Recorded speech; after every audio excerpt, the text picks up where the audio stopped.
President. It's not often you get a shout out from the Leader of the Government in question time, so as such I thought it was my duty to respond to such, and it was in response to shearing, and in particular a program that is being funded to support shearers' mental health. Well, it's a little bit generous to say I was a shearer as such, but I certainly have spent a lot of time in shearing sheds. My dad was a contractor, sort of grew up in and around them, and have worked several pens myself over the days. I've done enough of it to know that it is incredibly hard work. There are long days, you're away until late at night, there's a lot of inconsistent work, you might have wet weeks or no work.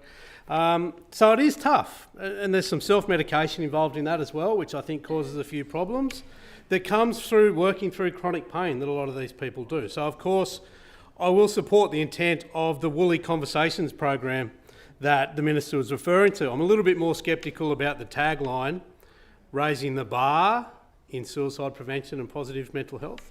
But in the intent of it, I do enjoy.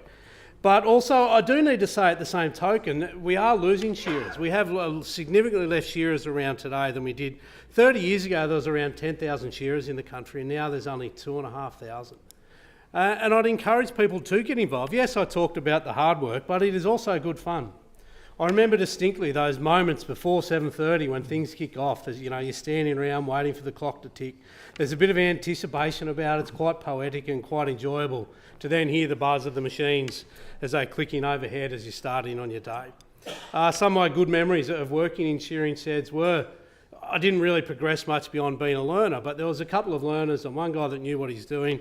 And we did a couple of sheds together, and they were good fun. We travelled around a few different sheds in the Central West, learning our trade and just enjoying some good time in the shearing shed. So I'd encourage any young people, predominantly men, but more and more women, getting involved in the shearing industry. The professionalism nowadays is significantly more than it used to be. The shearers are fit and they're clever and they care for their sheep. It's really good to see. And so I'd encourage anyone to get involved. And those that haven't had the same exposure to shearing, go and visit the Shear Outback, the Shearers Hall of Fame down in Hay.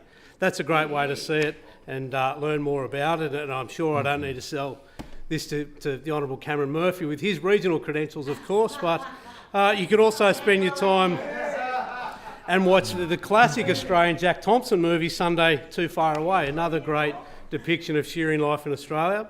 And also, let's not forget the history of this place involved with shearers, and we go back to like the shearers' strike in 1894, which is of course conceived Walsey Matilda with the shearers' strike at Dagworth Station. So I'd encourage everyone that wants to learn more about the shearing industry, and if you can, get involved. The Honourable Mark Bonaciak.